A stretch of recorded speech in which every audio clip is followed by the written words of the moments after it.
একটা গল্প শোনাও। এত রাত্রে আবার গল্প টল্প শোনার কি আছে? যা ঘুমা, কালকে সকালে শুনবি। একটা গল্প শোনাতেই হবে, না হবে না? আচ্ছা আচ্ছা শোনাচ্ছি, শোন।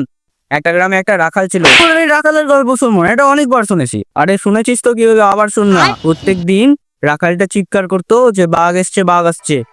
যখন গ্রামবাসীরা যেত, তখন গ্রামবাসীরা দেখতো কোনো বাঘ নাই, আর গ্রামবাসীদেরকে বোকা বানাতো। তারপর একদিন সত্যিকারের বাঘ চলে এসেছিল, তখন গ্রামবাসী ওকে একদম বাঁচাতে যায়নি, আর রাখাল মরে গেছিল বাঘের হাতে।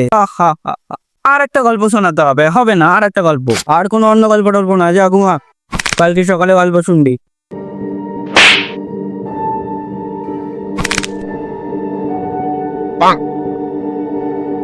চোর চোর চোর!